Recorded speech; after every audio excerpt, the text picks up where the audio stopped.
All right, good evening. I'd like to call to order the City Council meeting for October 7th, 2025. Roll call vote, please. Counselor Terrell, Here.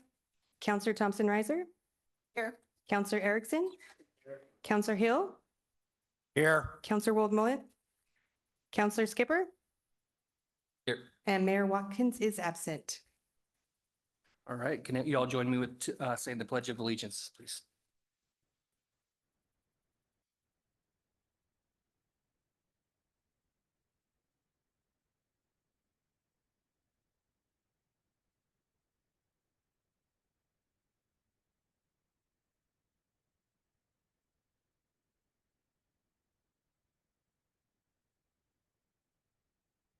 All right, thank you. So as Amy mentioned, the mayor is absent today, so I will be presiding over this month's meeting. Are there any changes or additions to the agenda? There are none. Are there any ceremonies, appointments, or announcements? There are none. Thank you. All right, this section of the agenda brings us to the citizen comments. It's going to be a little bit different tonight. This is a section where it allows members of the public to address the city councils on any items off of the agenda, because we will have a public hearing testimony for the TSP. So comments are typically limited to 3 minutes unless additional time is allowed by myself. Please direct all comments to me. So is there anybody that signed up to speak for items off of the agenda tonight? There is none. All right, no present. Is there anybody on Zoom that would like to make a comment about any item that's off of tonight's agenda? Okay. And we'll close that portion. We'll move on to the consent agenda.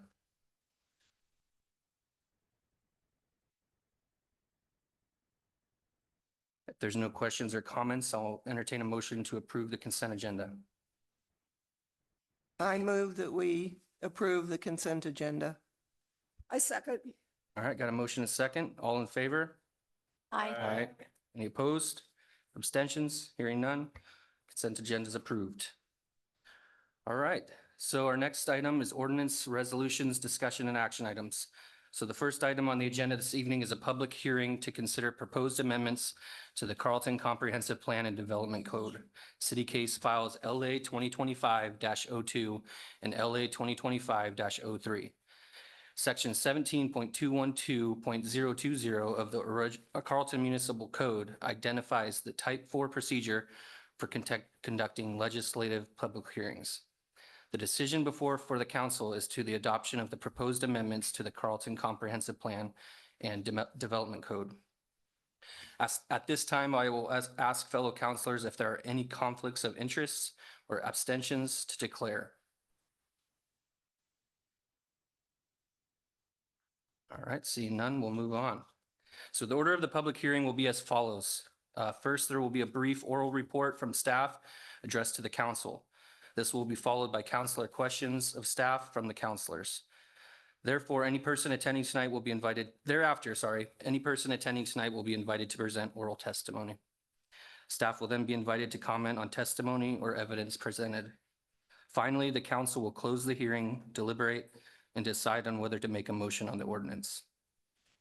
All right, we are now ready for staff to provide a brief oral report, followed by questions of the staff. Thank you, members of council. Scott White, contract city planner, Mid-Willamette Valley Council of Governments. And we have tonight the second of 2 required public hearings for this legislative action before the council. This is the Transportation Systems Plan, something that the council and the Planning Commission have been working on for the past year. You have a staff report as part of your agenda packet tonight, and beginning on page 18 of the agenda packet, there is the staff report that provides a summary description of what you have for consideration this evening. And yeah, there's 2 case files. The first case file is related to the comprehensive plan, and specifically the transportation planning, the transportation element of the comprehensive plan. And the analysis in support of that chapter is the Transportation Systems Plan. We have a full update of the Transportation Systems Plan. So if you decide to approve that update tonight, it would be a replacement of the current Transportation Systems Plan, which dates back to 2009. We also have another ordinance proposal here tonight, and it is related to the Carlton Development Code. And all changes that are proposed to the development code are transportation related. So there are specific sections there, and that has been proposed to ensure that we implement the comprehensive plan.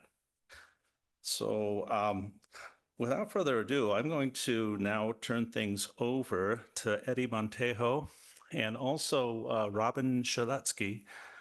They are part of the consultant team that has been working with the public and the Planning Commission and with you to get this to get the plan to this point. So I will now just allow Eddie there to take it over.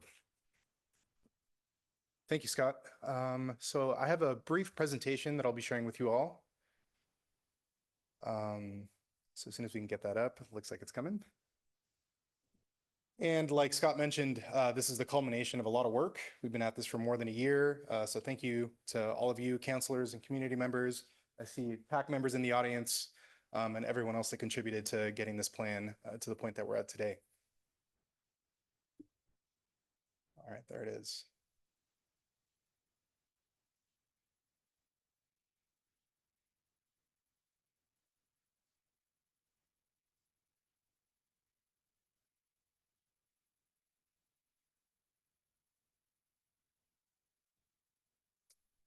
All right, next slide, please. Okay, so most of you have heard this before, but for posterity here, the project team is a coordinated effort between the City of Carlton, the Oregon Department of Transportation. Michael Duncan is on the call representing that agency. And then the firm that I represent, Parametrics, and Urban Lens Planning, which is a land use firm that we've partnered with to help us with the development code and land use elements. Next slide, please. All right, so what is a TSP? Again, I know that you've heard this before, but it's important for community members to understand that a transportation system plan is a long-range plan intended to guide the city's investments in the transportation system for the next 20 years. So fairly long planning horizon. Functionally, the important things that a TSP does is that it identifies projects, programs, and policies to address transportation needs in the city for that planning horizon, and also prepares the city to go after external grant monies. One of the other things that is unique about a TSP compared to other types of planning that's done in this state is that this is a holistic and system-wide analysis of all of the transportation modes that occur in the city. So driving, walking, bicycling, people in wheelchairs, et cetera. Like I mentioned before, this is intended to be a collaborative process. So thank you once again to all of you that have contributed to this process so far. And where we are today with adoption is also at an important junction with the implementation of future investments. So the plan identifies cost estimates, potential funding sources for capital improvements in your transportation system, and implementing policies and code updates, all packaged within the TSP. Next slide, please. It's really important to also clarify for everybody in attendance today what a TSP is and what a TSP is not. So like I mentioned, it is a 20-year policy document, but it is not a capital improvement plan. So as you all know, the city has a capital improvement plan where committed funding is attached to projects on a schedule. The TSP is an important vessel for identifying opportunities and getting investments into the capital improvement plan, but it's not a CIP in and of itself. The TSP is required under state law to implement statewide planning goal 12, but again, it is not a construction schedule. So these projects are currently, as we discussed them today, unfunded, and implementation is subject to change based on council priorities, recommendations from the Planning Commission, and community desires. Related to that, the TSP is certainly not a static document. As you all know, 20 years is a long planning horizon. A lot can change. There's also a lot of development that's happening in this town. So TSPs are really intended to be updated periodically to reflect those changing conditions. I'll hit on this several times, but a really important aspect of how these plans are done in this state is that they are based very strongly on community input. So again, it's a collaborative process that we've conducted with the community directly, including online open houses, in-person open houses, recent survey efforts, and meetings with the project advisory committee. And last but not least, the TSP recommendations do not replace the project development process. So these are conceptual projects, and the estimates that are included are planning level. In order for these projects to move forward and become implemented, they still require further design, engineering, due diligence, additional outreach, et cetera, before they can be fully funded and constructed. Next slide, please. So as far as our overall timeline, we're at the very tail end of this process. The process has been punctuated by two major milestones. Oh, it's okay. Two major public engagement milestones, the first occurring in late 2024 and the most recent one wrapping up this summer. We've also had 4 joint work sessions with you all, with the City Council and the Planning Commission, most recently in the summer, and we're now at the tail end of the adoption process. Next slide, please. Another important thing to reiterate is how decisions have been made throughout this planning process. So public engagement on the left-hand side there has informed every stage of decision-making and planning throughout this process. The project management team, our role has been to advise staff on recommendations and direction for the policy document. The project advisory committee also played an advisory role in advising us, the project management team, in how to refine project concepts, identify priorities, et cetera. The Carlton Planning Commission recently recommended that the City Council consider adopting the TSP, and you, the council, will ultimately decide whether or not to adopt. Next slide, please. Here's an overview of all of the engagement that we've done throughout this process, consisting of open houses and surveys, 4 project advisory committee meetings, the first one starting in September of last year, and the most recent one in June of this year. We also, like I mentioned, have had 4 joint work sessions with the Planning Commission and City Council, in addition to the 2 dedicated public hearings, tonight being one of them. One thing that I wanted to touch on as well is that in September of this year, the city moved forward with an additional survey to make sure that we captured the community's priorities in the final TSP recommendations. And I have a couple of slides on that as well. Next slide, please. As far as our engagement approach, I've touched on this already, but it's consisted of graphic boards. We did an online story map, which allowed people to review information remotely from their phones or computers. We had paper surveys, online surveys, and also open-ended comment forums. Next slide, please. As far as the most recent city TSP survey, the city was able to collect 170 responses, which were really helpful in confirming the direction for the TSP. One of the things that I'd like to point out is the 4th question on the screen in the lower right-hand corner, which asks, if the city had funding for only one transportation improvement in the next 5 years, which would you choose? And an overwhelming majority of the respondents chose streets and sidewalk maintenance, which leads to another important theme for tonight's discussion. Next slide, please. So the community priorities have been refined throughout this entire process. And I've pulled together some of the key things that we've heard directly from Carlton's community members that have directly affected the recommendations in the TSP. So I'll go through these quickly. One is at the very beginning of the project, we set up goals and objectives to guide the overall policy framework for the TSP. One of the things that we heard really clearly from the public and from the PAC, Todd, I think you remember this conversation, was incorporating community livability and quality of life into the TSP, making sure that that was an important aspect. The other thing that we've heard over and over from the very first meeting I had with Shannon and Amy to our most recent conversations about TSP recommendations are the needs on Oregon 47 and Main Street in downtown. So improving safety and clarifying traffic operations at North Yamhill Street and South Pine intersections is a top priority. We've heard this over and over. You all know this. I just went through the intersection on the way here, and the needs are apparent for anybody going through those areas.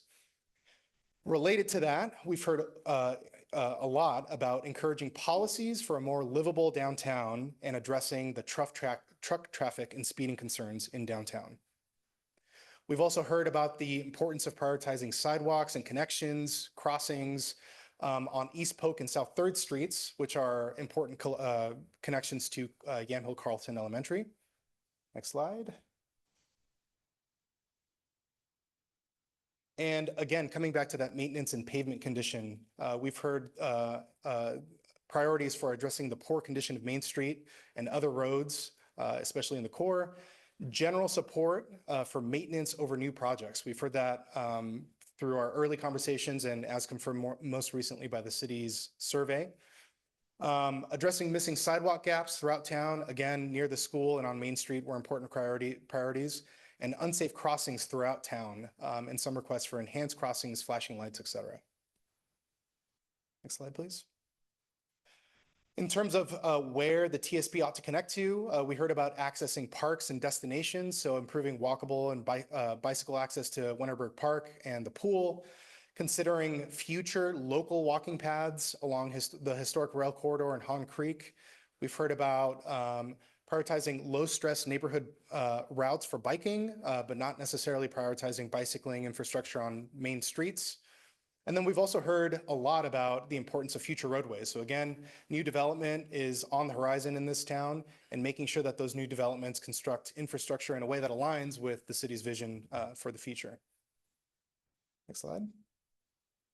As you all remember, through our joint work sessions, we talked a lot about local street design standards. Some of the key things that we learned through that process was making sure that we right-size the overall footprint of the street cross-sections to the local community context. We also had a lot of conversations about balancing the need for on-street elements. So how do we get the widths right for travel lanes, parking, walk and bike facilities, landscaping, and making sure that those recommendations align with funding realities, maintenance realities, and development opportunities for new streets. We also heard about prioritizing fire and emergency access. And I think last but not least, on the priorities, we heard about funding and implementation. So again, any new local funding sources should prioritize maintenance, and where possible should leverage tourism and visitor activity as opposed to new fees or taxes on residents. We also heard about refining the recommended project list to what's most feasible, most important, and most fundable given our current budget outlook. So thank you to Shannon in particular for helping us work through that. And considering cost-effective options where possible. So again, not trying to build these large, expensive, difficult to maintain urban facilities, but really trying to get things right for the local community context. Next slide, please. Okay, so next up, I'll go quickly through some of the key elements of the actual planning document, and then I'll turn it back over to the council and public to deliberate. Next slide, please. Okay, so I mentioned this before, but one of the important regulatory aspects of the TSP is that it implements OAR 660-012-0045, which is the Oregon Transportation Planning Rule. This rule is intended to support a multimodal transportation system throughout Oregon. And that has been done, or updates have been done in the transportation chapter of the local comprehensive plan to ensure consistency both between the comp plan and the TSP, and then also making sure that the TSP is aligned with the TPR as the transportation element for the comprehensive plan. Related to that, there have also, like Scott mentioned, there's also been updates to the development code to support that consistency in transportation and land use development review. Again, making sure that the city is well prepared to work with developers in the future as development occurs, and staying aligned with statewide requirements. Next slide, please. Okay. Next up, I'll go through the goals, policies, and objectives, starting with goal number 1, which is possibly the most important update as of the last time that we've met. So goal 1 used to just be safety, but we've added safety and preservation. So policy 1A is a maintenance first policy. This policy prioritizes preservation, repair, and maintenance of existing roadways and transportation infrastructure before investing in new capacity or facilities. Policy 1B was the previous policy under safety, which ensures that a transportation prioritizes safe travel for people for all modes of travel. Slide, please. And I won't read all of these for time, but very touching quickly on the remaining goals, which you should be familiar with. Goal 2 is transportation for all ages and abilities. Goal 3 being connectivity and access. Again, ensuring that the TSP improves connections to key destinations in town. Goal 4 being that community-supported livability and economic vitality aspect, improving quality of life and economic prosperity for everyone in Carlton. And goal 5 being transportation that supports land use. So ensuring that the TSP and transportation system aligns with and supports the city's vision for land use and future development. Next slide, please. Okay, so touching really quickly on the TSP projects and programs. So the projects that have been identified in the cost constrained list address the highest priority transportation issues as informed by the community. So again, these are cost effective, high priority projects with local funding attached to them. The total package for the cost constrained projects is $2.2 million over 20 years, or approximately $111,000 per year. Aspirational projects are the longer term, lower priority or more costly improvements that will require significant external funds to the tune of $62 million. So it's a huge number, but again, the TSP really prioritizes that cost constrained list where local funding has been identified and where those priorities are aligned with what we've heard from you all. So that funding would come from the Transportation Capital Improvement Fund. So there's an estimated $2.6 million in transportation capital improvement funds that could be available for the TSP over the next 20 years. So in other words, that 2.2 million fits nicely within that 2.6, meaning that you have a fundable and implementable TSP. Next slide, please. Touching quickly on the cost constrained projects, again, these aim to strike a balance between everything that we've heard. So again, going back to that survey, we have heard a lot about sidewalks. The reality is that sidewalks and pavement repair is very expensive. Similarly, we've heard about the importance of addressing those issues at Yamhill and Pine, so we need to prioritize it as well. We also heard about opportunities for walking paths, so we tried to find cost-effective ways to incorporate walking paths in the core of town. And last but not least, there's also the improvements on 3rd and Polk Street to facilitate safe connections to the elementary school. So the projects on the screen here are R1 and R2, so that's at North, Yamhill, and South Pine. So those are intersection improvements, including stop control improvements, geometric improvements, improved pedestrian crossings, et cetera. And each of those locations is estimated to cost approximately $362,000 each to address some of those longstanding issues. We identified, I think, 26 total crossings that could be funded over the 20-year plan, but of those 26, these three were the ones that emerged at the top. So these are near the school to support access to the pool as well in Ladd Park. And these are to the tune of approximately $355,000 to $404,000 each. A pedestrian path was identified on West and East Washington Street. This would be an interim link to improve school access and address railroad connectivity. This is a relatively cost-effective improvement at $182,000. And again, would be a way for the city to invest in walking facilities now without having to do more costly sidewalk upgrades and pavement repairs.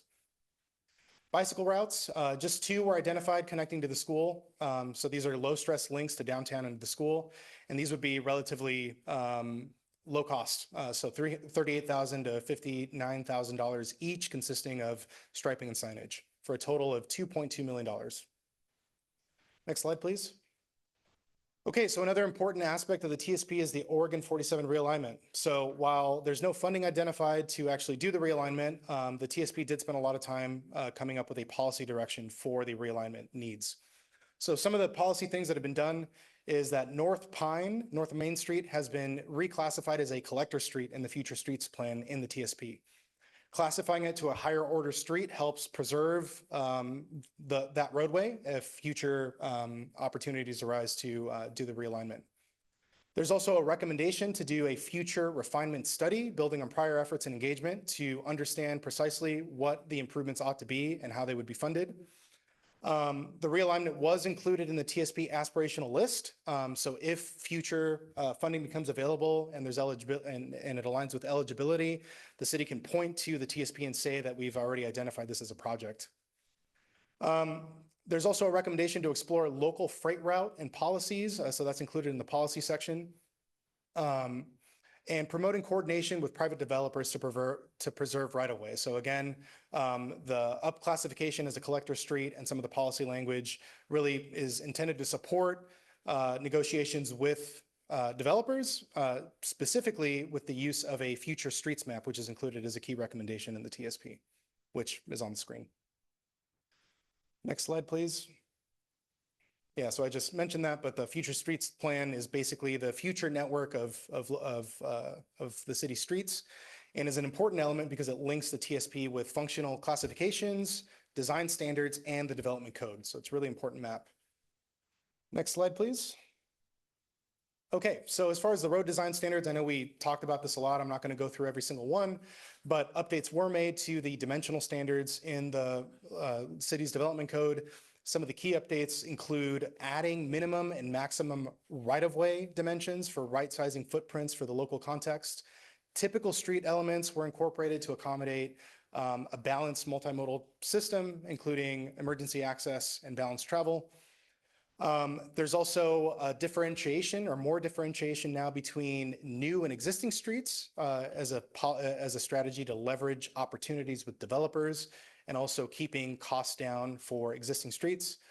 And then again, balancing ongoing maintenance needs with these standards. So in other words, there isn't a lot of new landscaping in existing streets because of the cost associated with going in and retrofitting streets. But where there's developer opportunities for new streets, there are opportunistic recommendations made. So for example, this is a new school zone collector on the screen. So this would accommodate 10-foot travel lanes, bike lanes in both directions, and then also landscaping and sidewalks. Next slide, please. Okay, as far as funding strategies, the TSP identifies a whole list of things that the city could do. Again, these aren't in stone and are expected to be deliberated over the course of TSP implementation. Some of the key strategies include securing federal and state grants within the city's eligibility limits. So for example, a small city allotment, the city isn't eligible until 2027. However, the city has been successful in acquiring these in the past. Safe routes to school, sidewalk improvement program, and Oregon community paths are also key statewide grant programs out there that the city could look at for implementing some of these sidewalk and path programs. Another thing is using any acquired grant funding to meet local match requirements, which is a strategy that lots of other Oregon communities use. And of course, making steady and incremental investments in your local system using that capital improvement fund. So coordinating local infrastructure improvements for efficiency, prioritizing those cost-effective improvements that can be funded locally, and leveraging local funds as match funds for grants. Potentially, the most challenging funding strategy would be actually going out and finding new local sources. So like I mentioned before, any additional revenue options would really need to leverage tourism to the degree possible and would really require a lot of political debate here in town.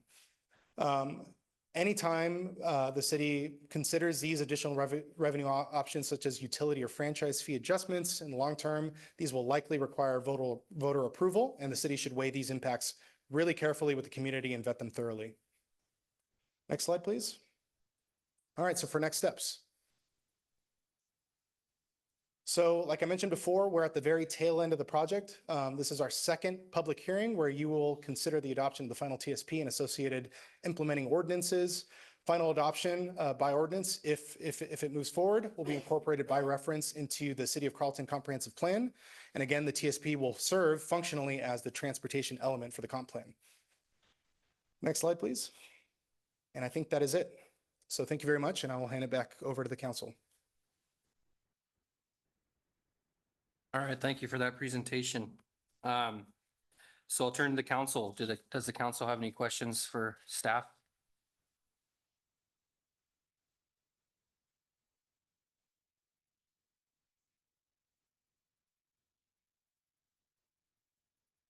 While you guys dwell on that, I do have one question. It's regarding page 106 and page 174 of the packet. It's one of those cutouts that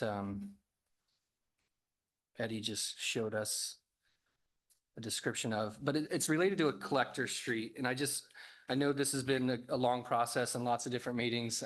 So I apologize if I've kind of lost track a little bit, but I just wanted to look at that a little bit closer maybe and see if I understood that. So the existing, I guess my question is on the new collector street diagram, it's showing, of course, let me get there real quick. It's showing, a 5 foot minimum landscape, but then it has those intermittent parking lanes on both sides of the collector. And so reading through the packet, going through the meetings, I understood that that was kind of an idea for maybe some bulb outs and different traffic calming, or I can't remember the exact context of what we were wanting there. I guess my question, Eddie, is, am I remembering that right? Is that something we wanted on collector streets? I mean, I feel like if we already have the 5 foot landscape that allows for trees and vegetation, that's a minimum. Why is there intermittent parking on both sides of collector streets? And what does that mean? I mean, just clear that up for me, please. Yeah, thank you, Council President, for the question. Yeah, so I'm open to hearing the collective recollection of where we landed on that. It was frankly kind of difficult to consolidate all of the different viewpoints, but I thought where we landed was that there was an interest in street calming and traffic calming, especially in neighborhoods. But there was also an equally sized concern about maintenance and the cost of retrofitting current streets. So the idea here was that where new streets would move in and where there was an opportunity to negotiate with developers, that there would be a standard that would allow for, discussions for potentially wider planting areas, parking buffers, chicanes, they're called sometimes when they're used specifically to slow traffic, to really just kind of encourage a more neighborhood kind of feel. One of the things that I think we've kind of struggled with, I think, in terms of the public perception of what these collector streets are, is that in Carlton, most of the collector streets really feel more like local streets. And there's a lot of local residences and housing along these collector streets. So they're not collectors in an urban context, right? So the idea here was to sort of balance the function of these streets, where they would still provide a key transportation movement for all modes, but would also kind of allow for some on-street neighborhood elements for landscaping, traffic calming, et cetera. Great. So it's more or less a negotiation with the city when developers come in versus something that's required. I mean, there still could be curb and gutter with the 5 foot planter down a collector street. It's just more so a collaboration with what the needs are when development does happen. Absolutely. And I think that's an important point that maybe I'll ask for some of Scott's comment on. I mean, I think, one of the things that people attach themselves to is that, these are requirements, and they're not requirements. I mean, realistically, pick any city in the county and they're going to have substandard streets. It's just the reality, right? Similarly, I think there are public work standards that the city still needs to conform to, right? So the TSP, I think this is just kind of this is a policy document that, shows some typical right-of-way with dimensional standards and on-street elements that could be considered, but the city still has the ultimate negotiating power when working with developers, and that's backed up in the development code. So Scott, I don't know if you can maybe elaborate on that a little bit, but there are exceptions and variances and negotiations that can be had between the city and developers. I'm just kind of, maybe it's the photograph that's on page 107 of the council's packet there that I'm sensing Council Member Skipper is asking maybe a question of when do the bulb outs occur? Is that sort of in a development plan? Because I don't really see that in the cross sectionals for new collectors. I kind of just see a standard 5 foot.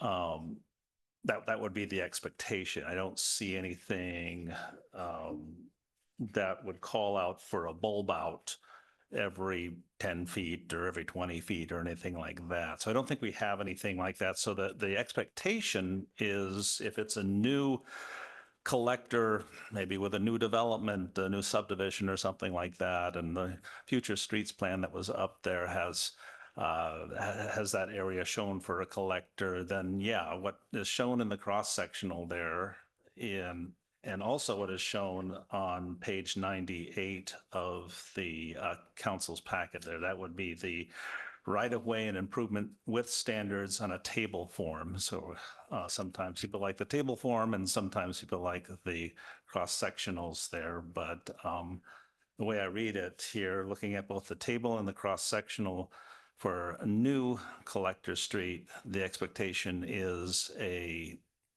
5 foot landscape strip, pretty much continuous. Scott, so I think an important thing to clarify is that, there the something else? intermittent parking. Oh, well, okay. Oh, for parking. Okay, because the parking's not in there. Okay. All right. So we don't have a refinement of how often that intermittent parking then would be along there. Right, yeah, there's For no. street parking, yeah. Correct. Yeah, there's no requirement that you have parking every so and so feet or anything like that. Okay. So the idea with the intermittence is just to, again, give the city some flexibility in saying, we heard clearly from many people in the community, including from the Planning Commission, that preserving parking in neighborhoods is important. We don't want to take that away. But there's also, I think maybe a balanced approach that could be taken where there might be short segments where parking is removed or not allowed to allow for other elements. And, we don't say precisely what those elements are. And again, the intent there is to give the city flexibility to work that out with developers and amongst yourselves in a way that aligns with your goals. Yeah. I did have one more question, and I apologize because I cannot find where I read it in this 218-page packet, but it spoke about four-way stops at certain intersections in town, and I guess I was just curious how that works. Obviously that's probably in coordination with ODOT, who owns the highway running through town. I don't know if that was aspirational, if that was just an idea that was possibly thrown out there to help out those intersections, or can you speak to that a little bit for me? Yeah, absolutely. Thank you, Council President, for the question. So yes, so they're not totally out of thin air ideas, right? So we did run traffic modeling, we collected counts, we looked at the operations in those intersections. We also conducted a turn analysis to understand what the impact would be of trucks trying to make those turns and ensuring that there wouldn't be any congestion issues in the future. So they're vetted ideas, but I would certainly still call them planning concepts. We noted in the plan in several locations, but one of the things that ODOT was clear about was that any change to intersection controls on a state facility will require an intersection control evaluation, or an ICE. And that's something that the city would do in coordination with ODOT to figure out precisely what the solution is at the intersection. The last thing I'll mention to that point is that, there would certainly need to be, once again, that project development process in order to move forward with any of these projects. So you would need to do design, engineering, probably additional traffic analysis in coordination with the agency to make sure that those are the right solutions to move forward with. So they're vetted planning concepts, but it's possible that a different solution emerges once you guys are ready to move forward. Yeah, thank you. I have a question. I was reading through this and I saw where one of our goals is safety. And then I was also reading some statistics about how traffic accidents ranks number 1, pedestrian accidents ranks number 2.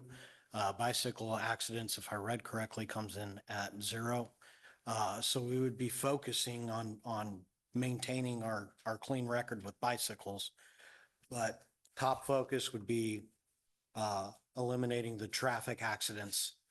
Secondary would be focusing on pedestrians, and this is all aspirational. We want to see this happen. That's what this is. Yes, Counselor. Yes, so, I think it's, I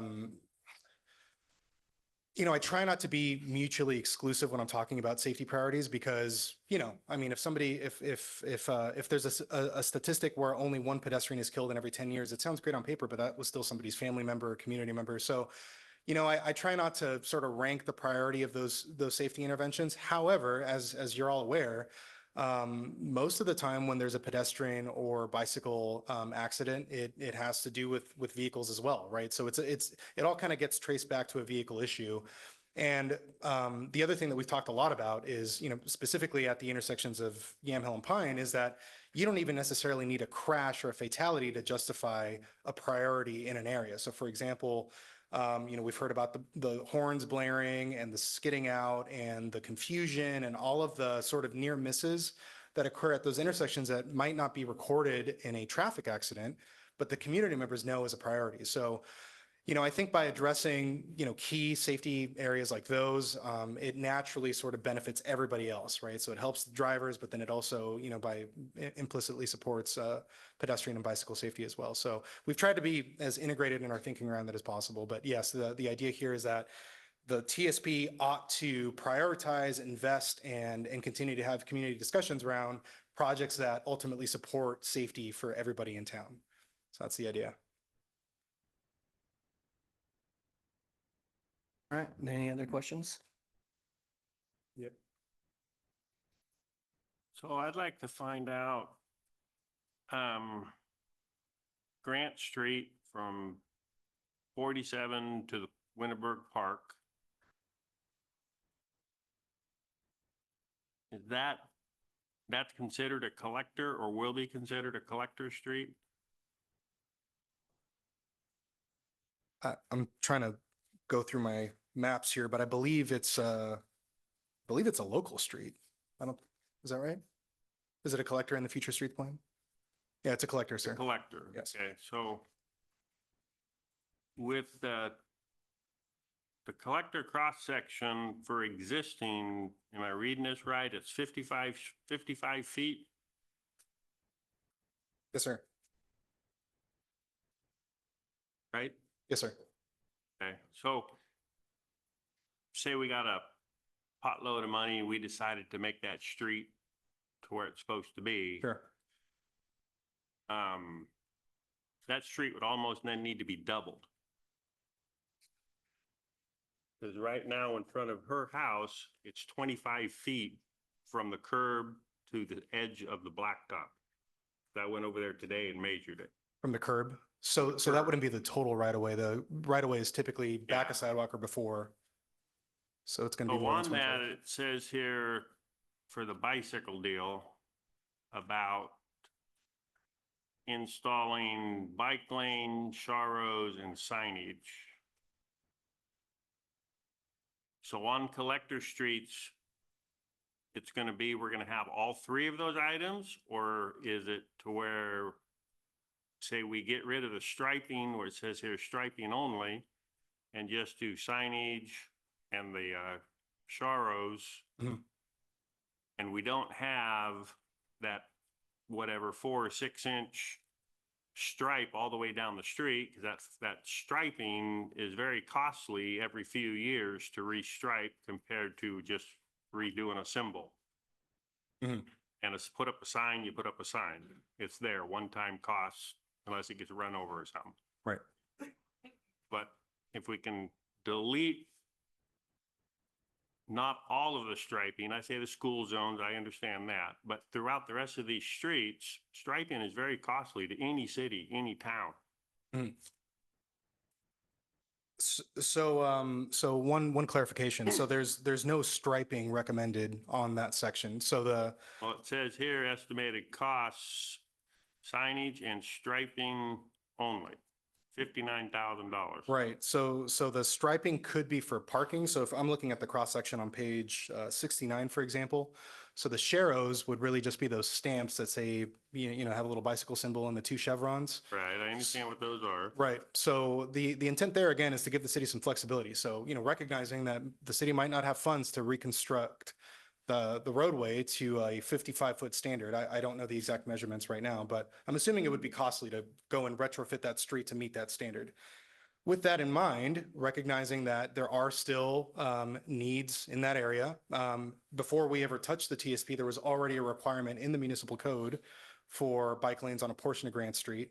This is really just extending that out to the park where we know that there's a community demand. And there's no striped bike lanes. It would just be what you see in the cross section there. So it could be for parking or it could be for something else, but the intent is not to have striped bike lanes on Grant Street. So where you wrote in here striping only is a typo. No. I mean, the striping could be for parking. Okay. Yeah. But we don't need to make that a little more specific. Is the recommendation to delete that? Delete that or make it more to where, striping, okay, so you're saying it's for parking. I read it, it's for bicycle lanes. I see. So your interpretation is different than my interpretation. Counselor Erickson, can I jump in? Where are you at? Where are you reading this? What page number? 35.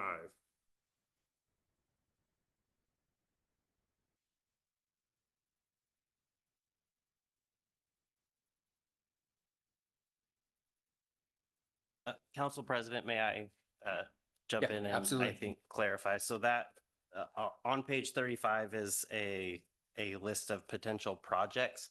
The actual cross-sectional standards are on page, among other places, pages 98 and 99. And there is a footnote at the top of page 99 that clarifies that striped on-street bike lanes are not required. It may be sharrows or other signage. I won't paraphrase, I'll just read it. Signage to designate shared bicycle use. So for most existing collectors in town, there is some flexibility, but it's not expected to be, or it's not required to be fully striped or even necessarily sharrows on the road itself. Okay. If it would be helpful, I found the description of the project, so I could go through that. Okay, so this is project number B3 for anybody following along with the map. So this is from Grant Street, on Grant Street from Winterberg Park to South Pine. The description is install bicycle lane sharrows and signage. The benefits impacts, which really should maybe read more like a description, says provides low stress east-west connection parallel to Main Street. Sharrows and signage from Winterberg Park to South Pine Street. Carlton City Street standards require bicycle lanes from South Yamhill Street to South Pine Street and on South Yamhill Street from Main Street to West Grant Street. So again, those requirements were already there before we got into this. May include sharrows due to right-of-way constraints. So again, there's that flexibility piece. And signage and striping only, meaning no roadway reconstruction, no pavement or anything like that. It's really just a paint and post style project, which is why it's only but it's $59,000, which is, relatively inexpensive to create a connection to the park. So Counselor, to be clear, I can understand how maybe that could be clearer, but as Tyler pointed out, the recommendations on collector streets are not for bike lanes on existing streets. It's for the on-street sharrows depicted in figure 4.9 on page 69. Okay. Mullen. Yeah. I have a question. The graph that we were just looking at for existing streets that Counselor Erickson was referring to with respect to Grant Street with the two cars going either way, 55 feet. That is discretionary, correct? I mean, like if we wanted to do something on Grant Street, it does not necessarily mean that standard has to be followed, correct? that standard or do anything on Grant Street aside from what's this high priority here. Correct. Like I mentioned before, Councilor Ward Mullen, these are standards, but substandard facilities exist and are built all the time in Oregon. So the city still has the ultimate say.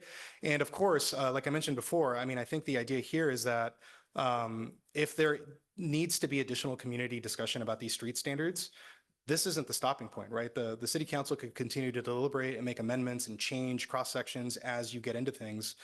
So these are not in stone by any Yeah, means. because I'm sure there are some existing streets where that 55-foot standard would make sense. Right. Other streets where it probably does not. Right. And that's one of the things that we tried to do by differentiating new and existing before we just had one standard. And we realized that that was wildly inaccurate, or not inaccurate, but just not very useful. I don't know the exact figure, but I want to say that the original cross section for collector streets in Carlton was 71 feet. I mean, it's basically a highway. And again, in Carlton, these are basically neighborhood streets. So it was just wildly too big. So the 55 feet is, really based on accommodating the best combination of elements that we could arrive at. So some amount of sidewalks, travel lanes, of course, and parking. But yeah, I would fully expect there to be deviations and exceptions for that as the city moves forward. Thank you. Yeah, Counselor Terrell. So I first of all want to thank all my fellow counselors for compromising about trees because I think as time goes on, all of us will begin to appreciate why we need those. And I didn't get as big a planting strip as I wanted, for sure. And I didn't get all the bicycle facilities I wanted, for sure. But I think the city is generally, from when I looking over our TSP, I think we're generally moving in the right direction. It's heartening to hear that this isn't final forever, that it will be updated as needs most surely will become apparent in the coming years. One thing that I emailed Amy, and I think I CC'd Shannon earlier, and Gordon weighed in, and our city planner weighed in. Our curb ramps where disabled people and parents with strollers and kids, little kids on bikes. In many of our new subdivisions, the developer has chosen the cheapest option, which was choose just one curb ramp, which sends everybody into the middle of the intersection. And gosh, just the other day, I was in Hillsborough behind, on a sidewalk behind a couple of gentlemen in electric wheelchairs. And they literally had to turn left to get down one of those curb ramps, go out into the street adjacent to them, and then do a sharp right turn, and then another left turn to get across the street. All of us are getting old. We'll all get there. We'll all be needing those curb ramps someday. And what I understood from the city planner and from the engineer is that's not appropriate for a TSP. But I would like to bring that up as something that our community should be requiring of developers, that they do curb ramps that send all of us, including little kids with training wheels, because man, if you've ever seen a little kid on training wheels, try to get around those, it flips them off their bike. So that is something that I would like to see in the future. Thank you. Thank you. All right, any other questions? All right, so the hearing is now open for testimony for those who would like to address the council on this agenda item. So is there any person in the audience who would like to present oral testimony? Nobody signed up. Anybody change their mind out there? No. Anybody online? Okay. Staff, I'd like to ask if any written testimony was received on this, and if so, can we please enter it into the record? The only thing, my understanding is one letter of testimony received, the ODOT, Oregon Department of Transportation, sent a letter that concurred and was agreeable to all of the updates. So I believe the council received that as a separate separate document other than what you have as part of the packet tonight. And so that is the only other written testimony received since the Planning Commission hearing date. So we'll ask that to be entered into the record. So no more testimony? No comments from staff? All right, the public testimony portion of this hearing is now closed and the council will deliberate. No further testimony will be permitted unless the public hearing is reopened. All right, so for deliberations this evening, is there a counselor that would like to start?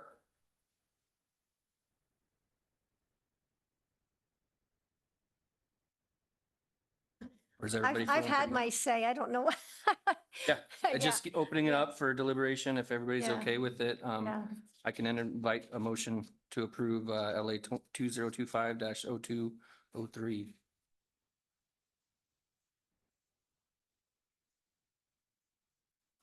You're not going to find it in your packet. So it's a motion to approve LA 2025-02/03. You just asking for a second now? No, somebody needs to move. I move to approve LA 2025-02/03 Carlton Transportation Plan Update. Second, All right, I got a motion and a second. All in favor? Aye. Any opposed? Any abstentions? Motion approved. All right, so the next agenda item is ordinance 2025-754, the Carlton Comprehensive Plan Update compromising the TSP. At this point, I'll turn it over to staff. Ms. Amerson, do you want to read your memo to the staff or to the council? She has a microphone. No, that's.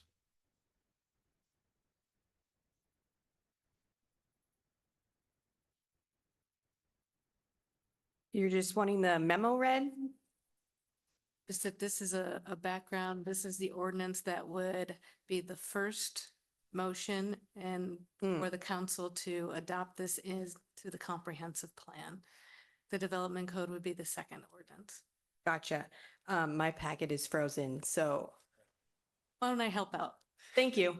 On page 212, Ms. Amerson. It's okay.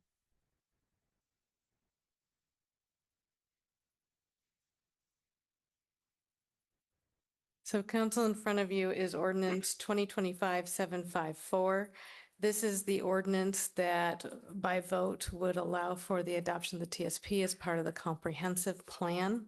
That ordinance is in your packet. This is because it is an ordinance, it is a two-part. The first motion would be to authorize the reading of the ordinance by title only. And then the second motion would be to accept the first reading of ordinance 2025-754. That would be a roll call vote. And then this would come before you for a second reading in November.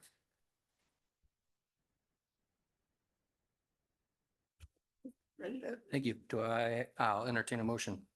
I move that council authorize the reading of ordinance 2025-754, amending the Carlton Comprehensive Plan in part by title only. Second. All right, I've got a motion and a second. Any deliberation on the motion? Any discussion?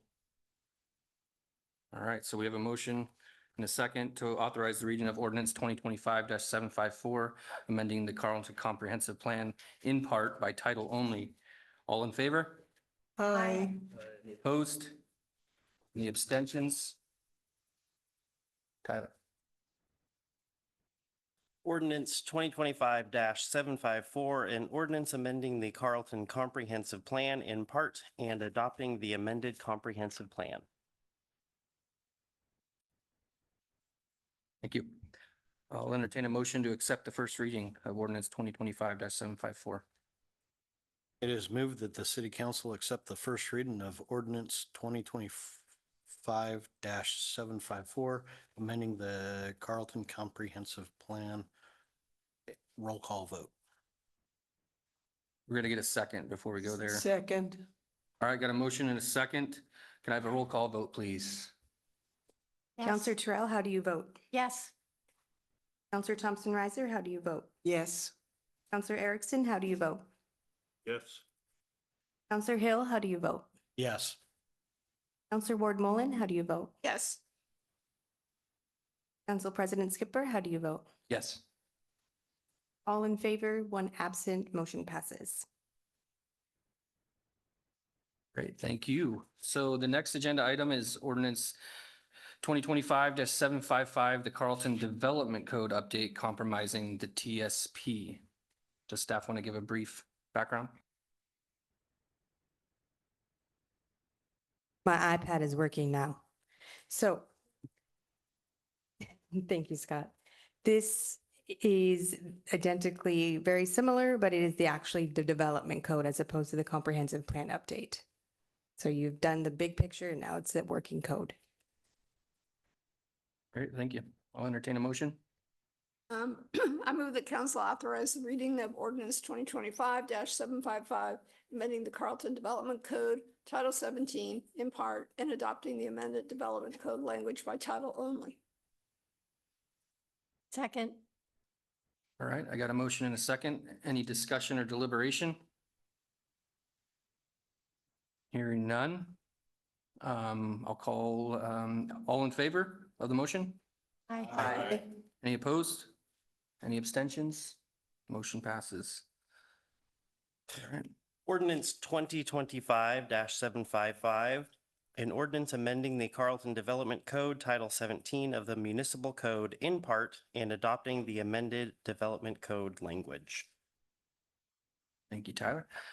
Do I have a motion to accept the first reading of ordinance 2025-755?